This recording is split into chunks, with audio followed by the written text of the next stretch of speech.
important people are here. You know, you get a chance to shine as a star because he's going to videotape it. I mean, after all, you're getting good ratings, so it's. Why don't we begin with a word of prayer? Lord God, we thank you for the opportunity to be here to study your word. Help us to understand the word that you have given us through the people that you've empowered to write it. And help us to understand why those who wrote it include the stories they did so that they would motivate and influence us in this day. We ask this in your name. Amen. Okay.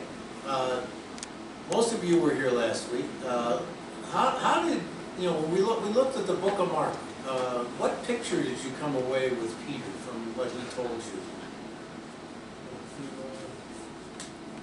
He was human like all the rest of us. Yeah, he was human like all the rest of us, wasn't he? And there wasn't a whole lot of, you know, good things he said. He wasn't a big fan of his. Now, it didn't seem that way. Now, remember there was one point where Jesus turns around and tells him, "Get behind me, Satan," and rebukes him. You remember what it was about? Because Jesus told him that he had to suffer on the cross. Right. I think that should happen. Yeah. Peter stands up and says, "You're not going to die." And he says, "Wait a minute, you know, I just told you." And so Peter's probably feeling about this high at that point, you would think, because he was going to go to the mat for him, and he says, "No, you know, it's going to happen." Now, Matthew's gospel is a little different. It's aimed at the it's aimed at the Jews. Okay, what Matthew is trying to say is that a whole lot of things that you've been reading and you've been saying and you've been learning in synagogue, Matthew starts on, I don't have a page number on here. I'll go to the next one. 1024. It starts on 1009 for right now. Okay, so basically, what Matthew is trying to say is all of these prophecies have gone on and you've studied them all. Okay, from all the prophets and all, you know, and all those, you know, Moses and Isaiah and the whole gang. Come on in. Good morning. You know, all these prophets have made these prophecies, and I'm going to show you that Jesus met them. If you understand what I'm saying. It says, so I want you to turn to page, that page 1007 and take a look at it. Notice how Matthew, you know, 1007, the first page under the word Matthew there. Notice how Matthew begins the whole thing.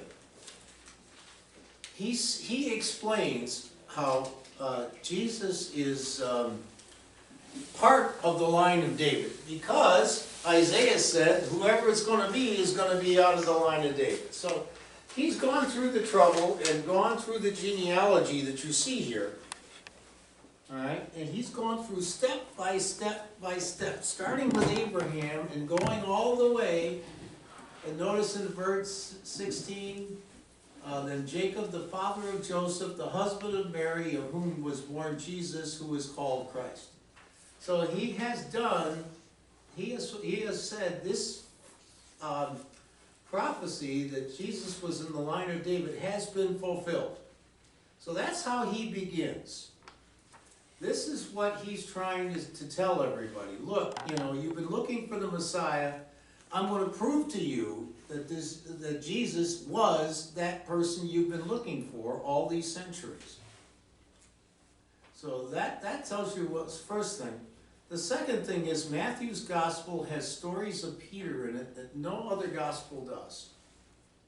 And we're going to be reading some of the interesting ones today, and you're going to see that Matthew, yeah, he kind of says that Peter isn't, you know, 100% there, but he also says that Peter is like, he becomes, well, I'll let you determine what he becomes, because he now takes a more active role in things than Mark says he did.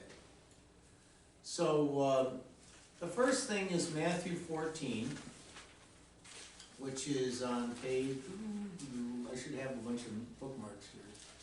1024. 1024? Okay, good. There is a story that nobody else, that he does not, that Matthew puts in, that other people don't have. So would somebody like to read Matthew 14, 28 to 33? Yeah, I will. Lord, if it's you, Peter replied, tell me to come to you on the water. Come, he said. Then Peter got down out of the boat, walked on the water, and came toward Jesus. But when he saw the wind, he was afraid and beginning to sink, cried out, Lord, save me. Immediately Jesus reached out his hand and caught him. You have little faith, he said. Why did you doubt? And when they climbed into the boat, the wind died down. Then those who were in the boat worshipped him, saying, truly you are the Son of God. Peter walked on water. Have you heard the expression, Yeah. walked on water? Well, that's where this comes from. Now, we all knew Jesus walked on water. We all learned that. But here Peter gets out of the boat. First of all, remember, Peter was a fisherman. And it's likely Peter's boat is the one they're using. So of all people, Peter should know what it's like to be out on the water in this kind of a condition. Now, the verse before that, during the fourth watch of the night, Jesus went out to them walking on the lake. When the disciples saw him walking on the lake, they were terrified. It is a ghost, they said, and cried out in fear. But Jesus immediately said to them, take courage, it is I, don't be afraid. Think of this scene. Who comes forward? Remember, all the disciples said, we're afraid. Now, which one decides to get out of the boat? Peter. So already Matthew is starting to build a case that Peter is somehow separated from the rest of them. You see that? Mm-hmm. And so Peter went out on the water, and then when the wind came, he started to sink. Now, what's the message here?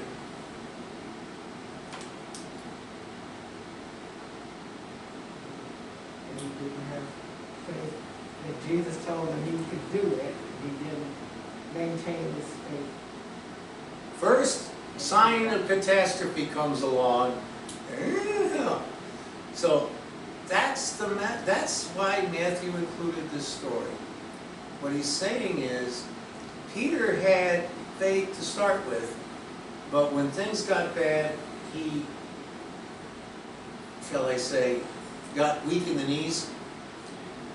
So the message here is, if you have faith in Christ and you stick with it, you can do things like walk on water. Guess what? I walk on water every day in the shower, but it's only that deep. So already Matthew is starting to take Peter and somehow separate him from the rest of the group. Alright, so he's becoming like the, let's say there was a parade. Jesus would be up here, Peter would be here, and then the rest of them would be behind him. So then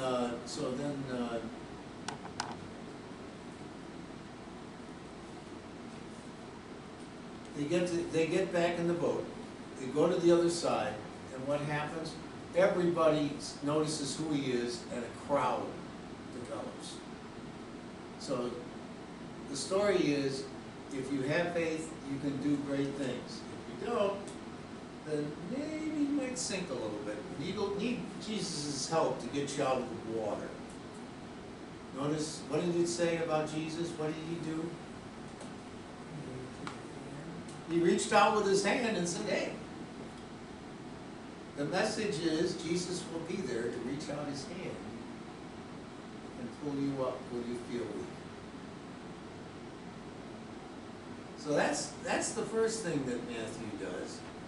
The second one is even more interesting. That one is on 1027.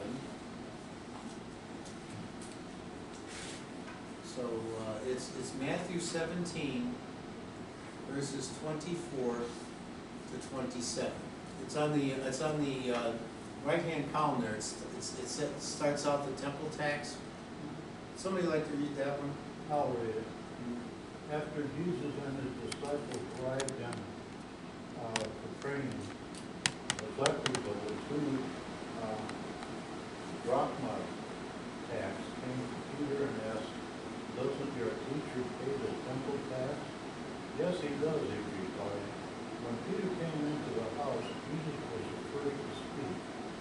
"What do you think, Simon?" he asked.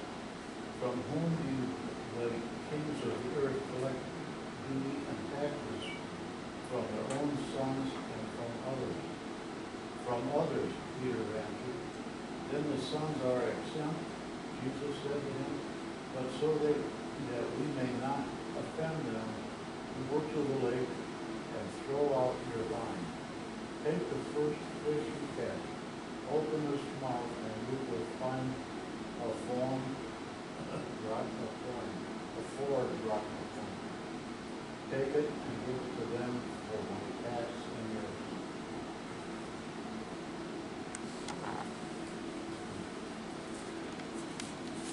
What do you think about that?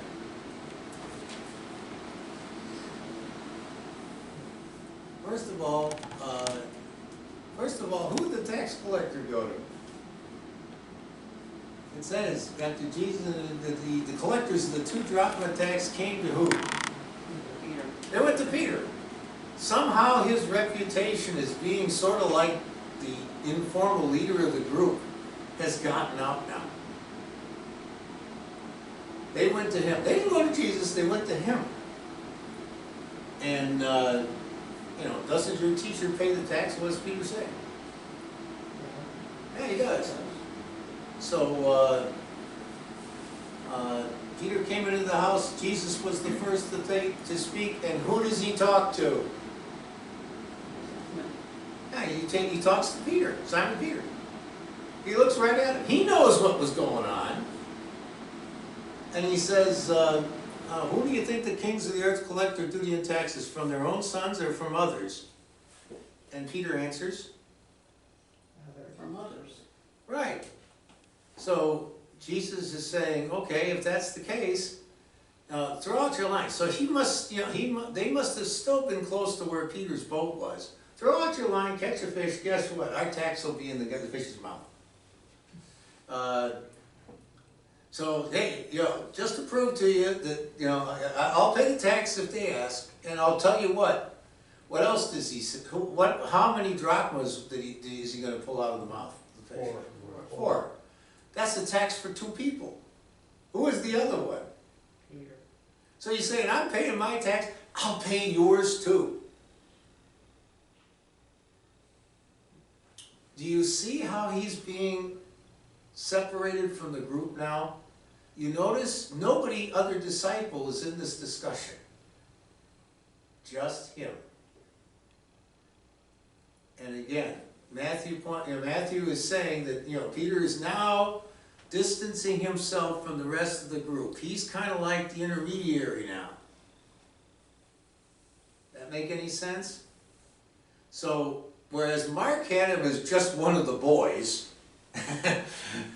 Peter's got, Matthew has him as sort of separating himself. Maybe not fully there yet, but better than the rest of the crowd. And that leads to Matthew 18, 21 to 35. This is an important story. And again, it involves Peter and the role that Matthew places him in. So would somebody like to read 21 to 35, please?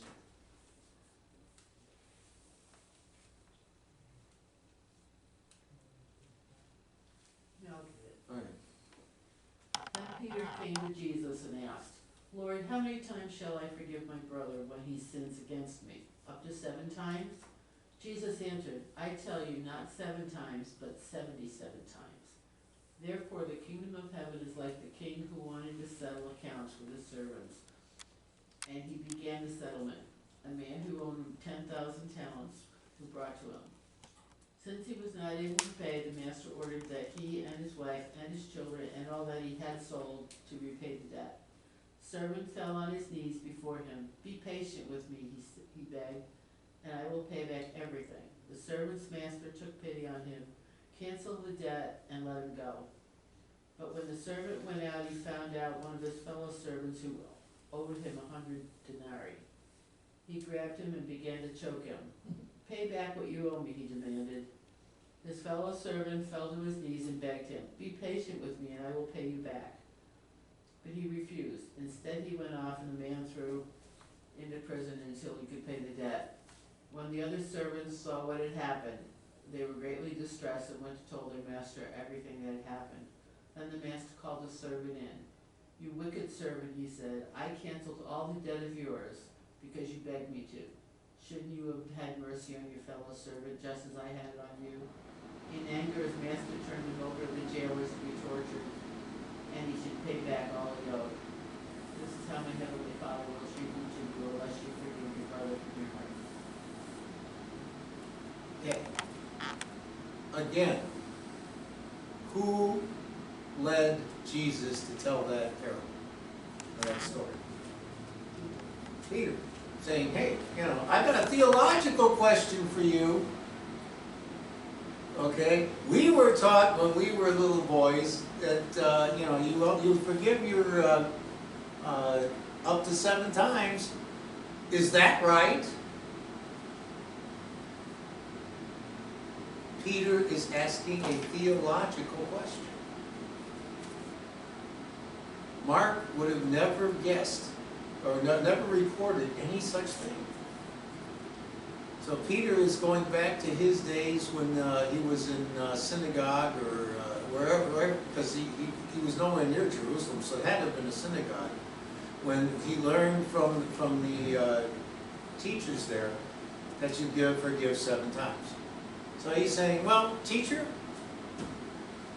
I want to forgive 7 times, and I think that's pretty good. What do you think about that? And Jesus uses this as a teaching moment for everybody. He could have just said, well, 7 times, that's a start. But instead he goes through this whole story. What you're going to find out is that in Matthew's Gospel, Peter is the one that keeps bringing up issues like this. Not any other disciple, just him. So now Peter has become the thinker. Thinking, all the disciple, he's probably thinking to himself, there might have been a discussion, and the disciples want to know, so Peter says, I'll ask them. Okay? I'll ask them. The rest of you are afraid, I'll ask them. So again, Peter is now taking more of a distance from the rest of them. You see that?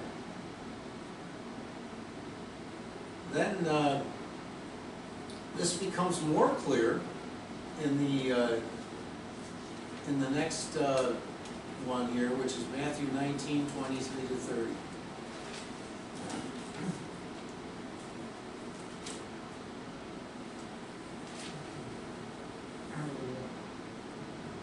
And Jesus said to his disciples, I tell you the truth, it is hard for a rich man to enter the kingdom of heaven. Again I tell you, it is easier for a camel to go through the eye of a needle than for a rich man to enter the kingdom of God. And the disciples heard this, and were greatly astonished, and asked, who then can be saved? Jesus looked at them and said,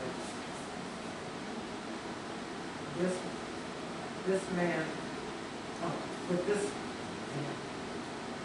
man, this is impossible, but with God all things are possible. Peter answered him, who has left everything to follow you, what then will there be for us? Jesus said to them, I tell you the truth, at the renewal of all things, when the Son of Man sits on his glorious throne, you who have followed me will also sit on the 12 thrones, judging the 12 tribes of Israel. And everyone who has left fathers or brothers or sisters, a father or mother, or children, or fields for my sake will receive 100 times as much, and will inherit eternal life. And many who are first will be last, and many who are last will be first. Great story, right? Notice it says the disciples astonished. But who follows up? Who says, hey, leader, we left everything. Who asked that question? Peter does. Peter does. Again, you do not hear of any other disciple anywhere in this discussion. Peter's the only one. Peter's the only one that puts his neck out on the line and says, hey, what about us?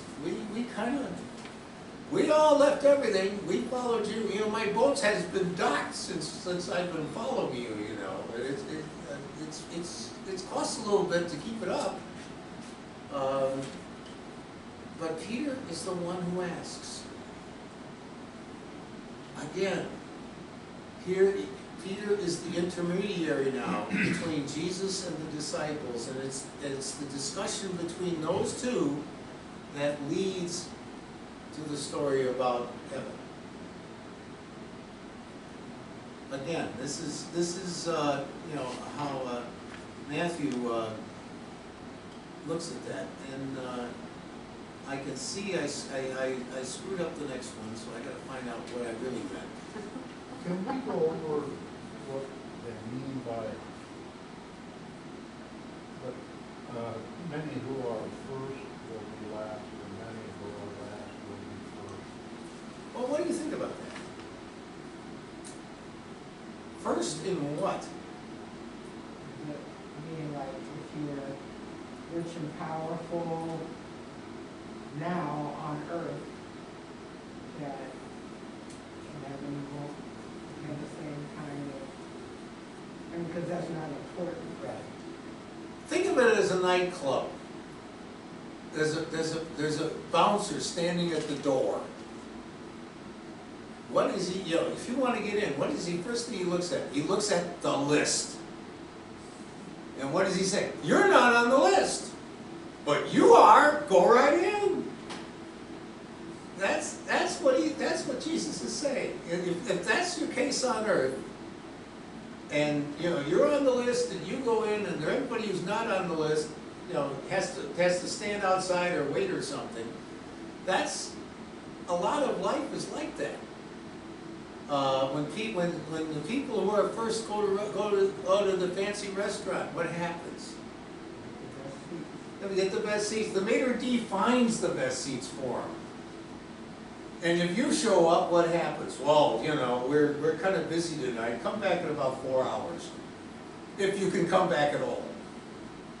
And that's what Jesus is saying. Those who had it easy in life may end up being last in the kingdom of heaven. But those who struggle, but at the same time do the kind of work that you do, for instance, that work in the thrift stores and feed the homeless and do all that.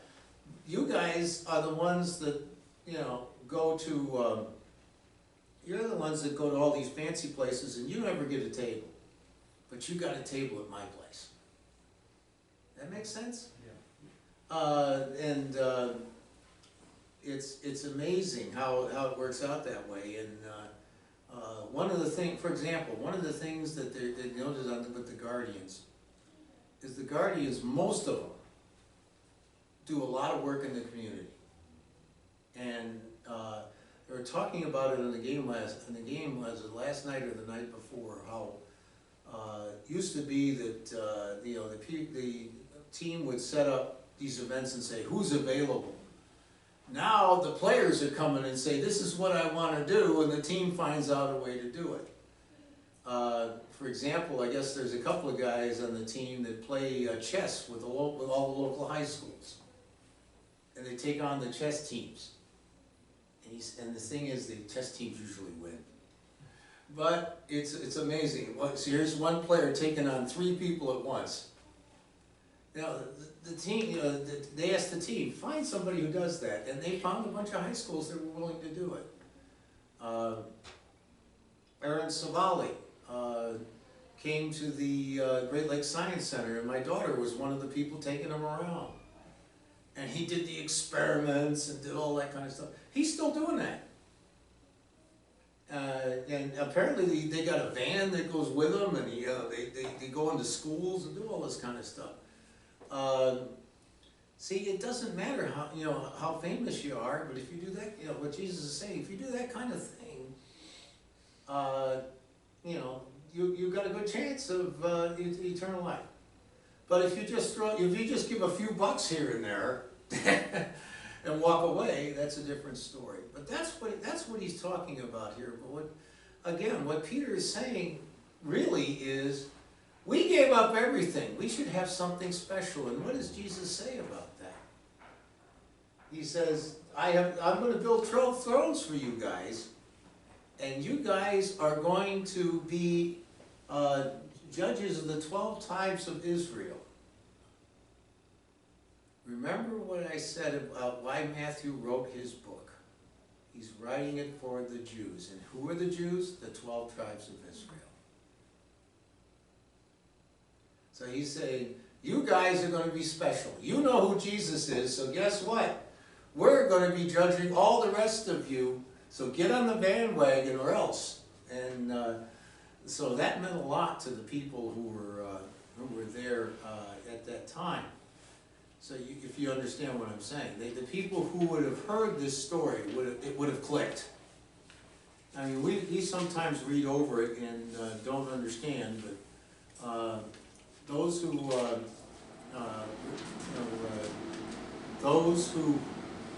were there would have said, aha, now I understand. One of the troubles with Bible studies is we are looking at it with 21st century eyes. We're not looking at it the way that the people at that time were looking at it. That's when a lot of the stories become really more interesting. Because when you look at it through their eyes and understand what they were looking at, suddenly a whole lot of things become clear that weren't clear before. What I really wanted, what it says Mark there, what I really wanted was, let's see, where's it at? I obviously was having a rough time last night when I wrote this. First of all, I would like somebody to read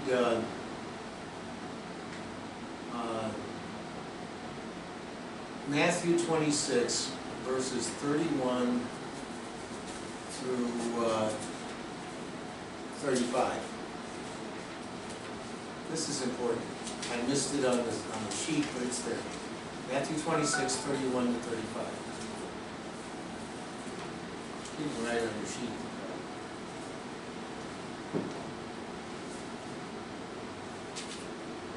It's on page 1039.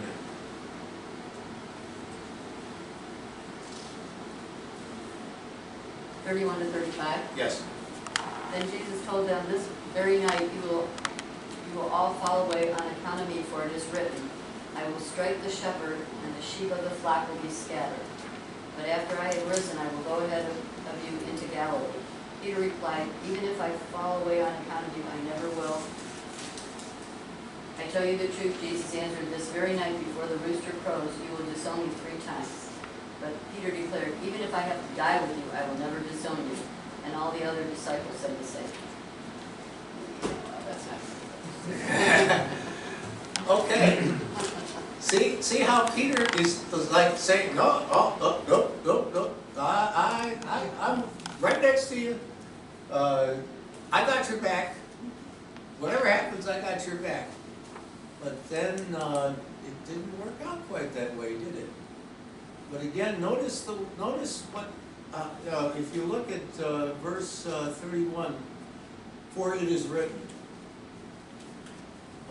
Again, Matthew goes and finds stuff that was written before, and he says, well, you see, this is going to happen to Jesus because it was written in the past that this is what was going to, the shepherd and the sheep and the flock will be scattered.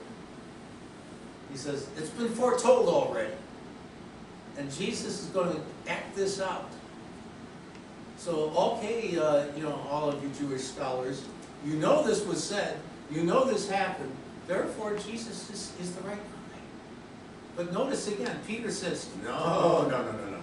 I'm a strong guy. I got your back. And that didn't quite work out that way. So the next thing I want someone to read is Matthew 26, 57 to 58, which is on page 1040. Those who had arrested Jesus took him to Caiaphas, the high priest, where the teachers of the law and the elders had assembled. But Peter followed them at a distance, right up to the courtyard of the high priest. He entered and sat down with the guards to see the outcome.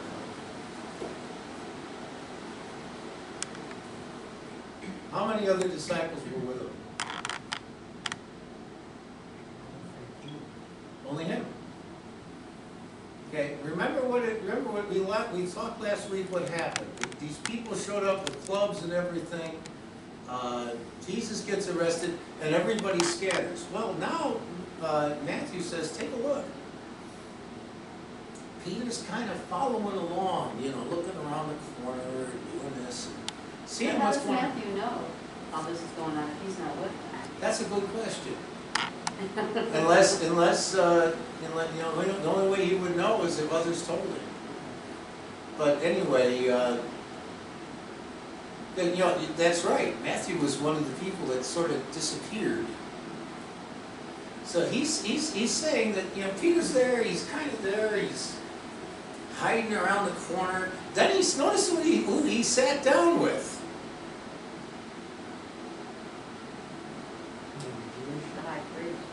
Well, it says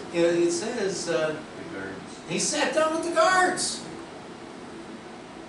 He's right there with the guards. And it's like, okay, they must know who he is. You would think, right?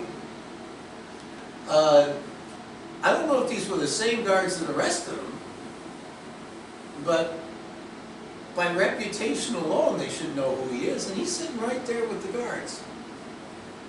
So finally, Jesus is inside being tried. Peter's outside with the guards. And on the next page, I want somebody to read Matthew 26, 69 to 75. I could read it. Now Peter was sitting out in the courtyard, and a servant girl came to him. You also were with Jesus of Galilee, she said. But he denied it before them all. I don't know what you're talking about, he said. Then he went out to the gateway, where another girl saw him and said to the people there, This fellow was Jesus of Nazareth. He denied it again. With an oath, I don't know the man. After a little while, those standing there went up to Peter and said, Surely you are one of them, for your accent gives you away. Then he began to call down curses on himself, and he swore to them, I don't know the man. Immediately a rooster crowed. Then Peter remembered the word Jesus had spoken. Before the rooster crows, you will disown me 3 times. And he went outside and wept bitterly. Even if I have to die with you, I will never disown you. And this is what happens. Okay? Again, Matthew is trying to say that, Peter, was the guy that would always step forward, but, when things got a little rough, he still was a little bit squeamish. Okay? So basically here, Peter goes out and he weeps. And then in Matthew, you really don't hear a whole lot about Peter again. But that's the story that you're left with.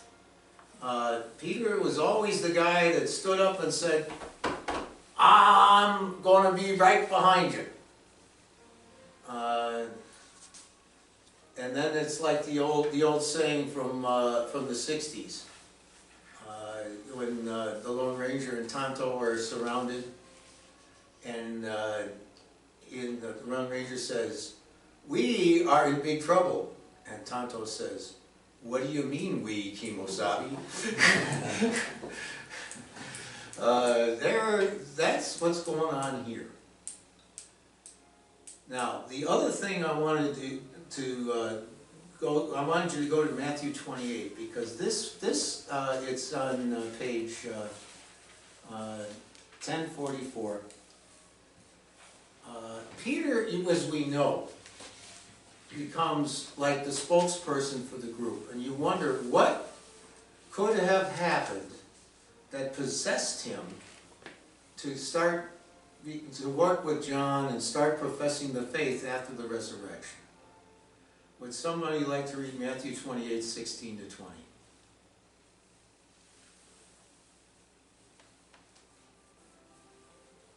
I'll read it. Then the 11 disciples went to Galilee, to the mountain where Jesus had told them to go. When they saw him, they worshipped him, but some doubted. Then Jesus came to them and said, "All authority in heaven and on earth has been given to me. Therefore, go and make disciples of all nations, baptizing them in the name of the Father and the Son and the Holy Spirit, and teaching them to obey everything I have commanded in you. And surely I am with you always to the very end of the age." So now Jesus has given them their marching orders. And what we're going to see is that Peter and John took this very seriously. And you don't hear a whole lot about the rest of them. They all went their separate ways. But we're going to study how Peter especially became the strength and the voice of the church. And that commission is what prompted him to do that. You say that some of them just went there. Do we know anything about Tradition. Yeah, next week I will tell you where most of them went. Tradition says they drew lots and took off to wherever the lot told them to go. Thomas is the interesting one. Supposedly Thomas got as far as India, and there is a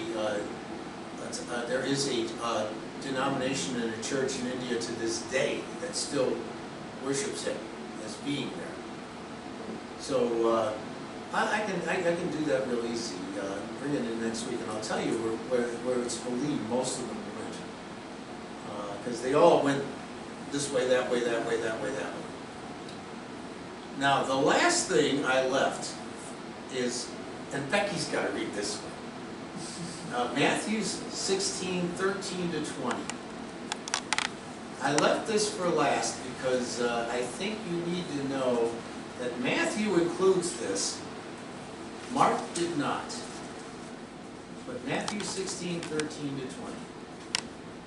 When Jesus came to the region of Caesarea. Okay. He asked his disciples, "Who do people say the Son of Man is?"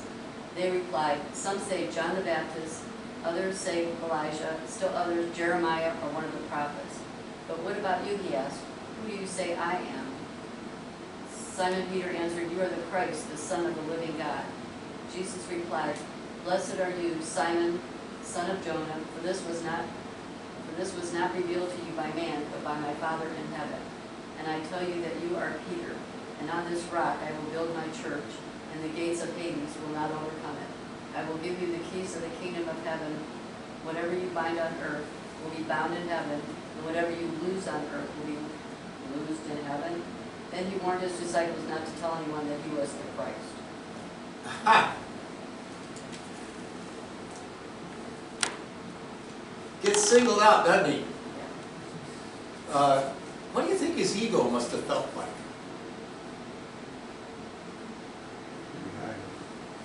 Pretty high, yeah. It's like Jim Brown always said about Paul Brown. He said, I always performed for him because he said I was his man. And notice when they changed coaches, he didn't stick around after that, did he? He decided to become an actor and make movies. But no, you stop and think, oh man, now what are the rest of the disciples thinking? Wait a minute, hey, I'm his brother here. I'm Andrew, the brother. What about me? We work together. We're partners together. We do everything together. How come he's special and you don't got to, at least give me, make me his assistant or something? And then there's James and John. We had the second boat there. We're business partners with him. Hey, what about us? And then all the rest of them are probably saying, well, does that mean we're second string, or what is it exactly? Yeah, but in those days, those people were used to following people. Mm-hmm. Nowadays everybody gets mad because they have to listen to somebody, but in those days, they listened to everybody. Oh, absolutely. They listened to whoever they were telling stuff. Exactly. So now Jesus has basically said, look here, folks. This is the one guy I'm going to build my church around.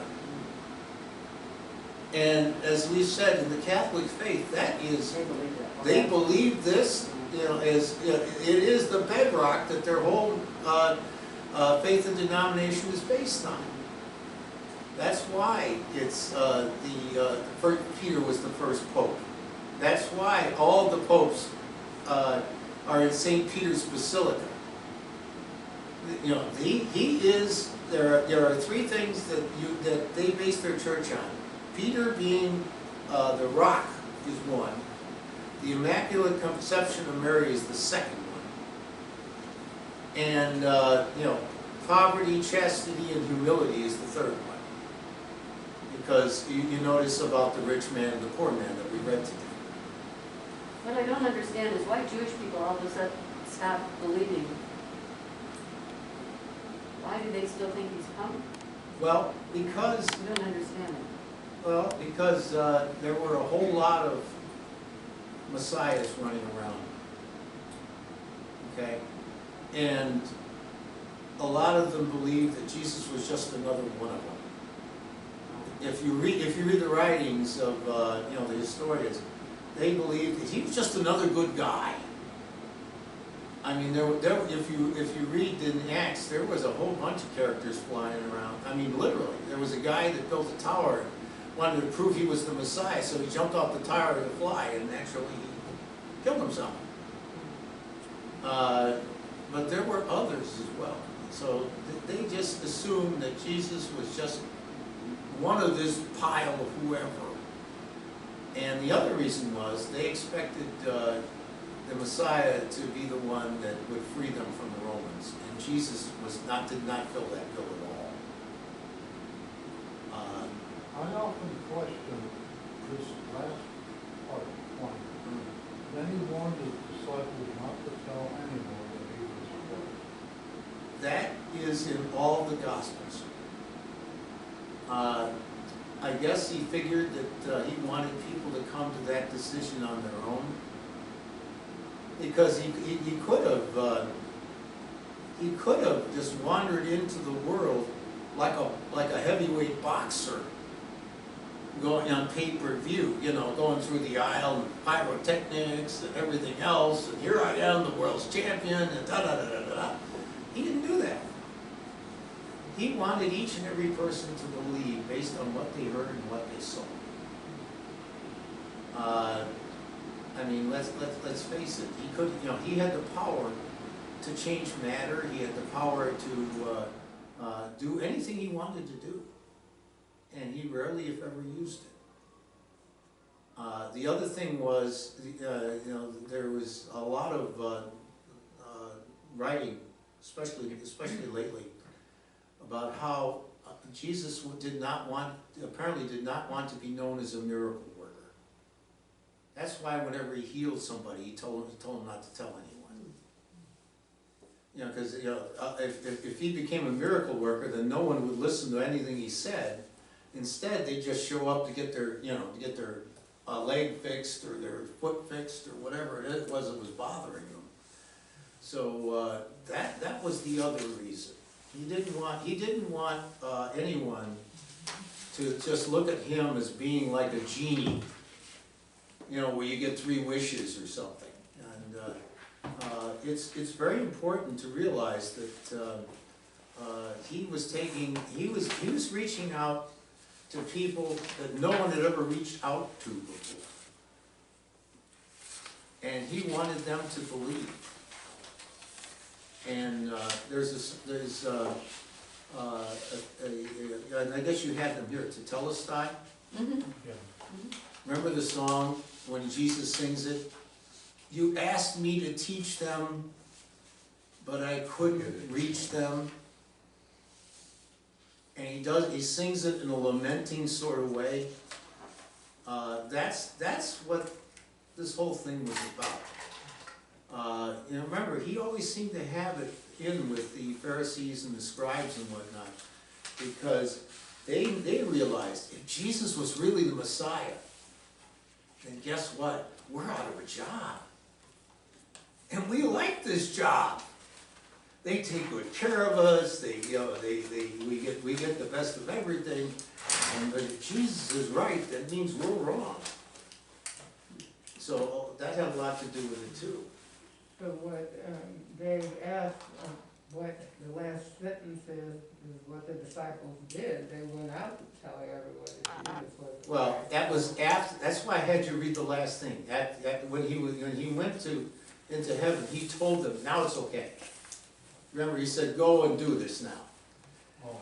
And that's why I had you read that. And that's one of the things that today a lot of different shall we say faith leanings are very much into now making disciples.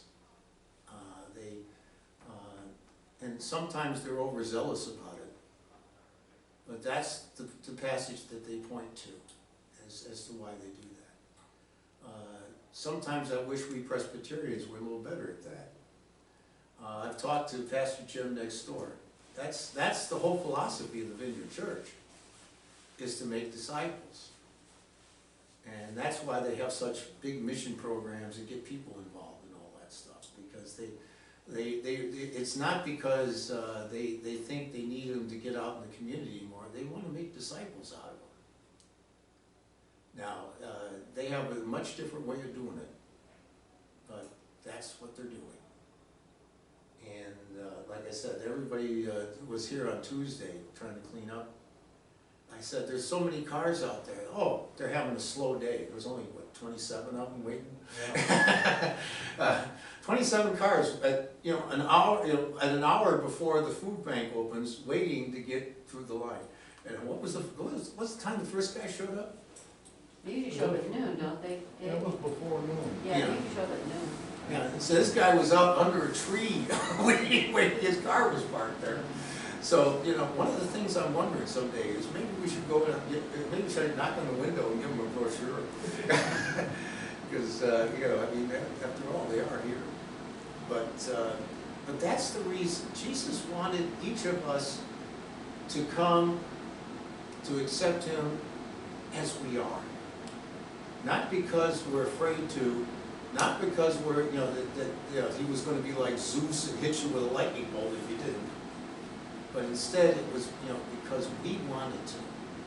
And that's why he said that. Now, you will find when you read it that all the people he healed didn't listen to a word he said. He went and told everybody.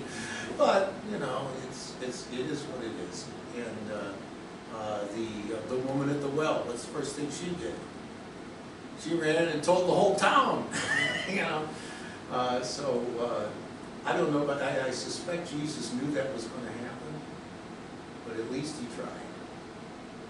So Peter today is now like the leader of the gang. You want to talk to the gang, you talk to Peter, he talks to them, and then the gang talks to Peter and he talks to Jesus. That's the picture that Matthew has painted, right?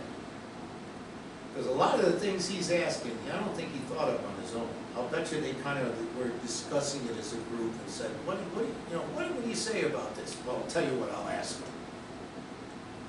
And that's how it got recorded. Now, next week, Luke was a physician. And as a physician, he was into details and facts.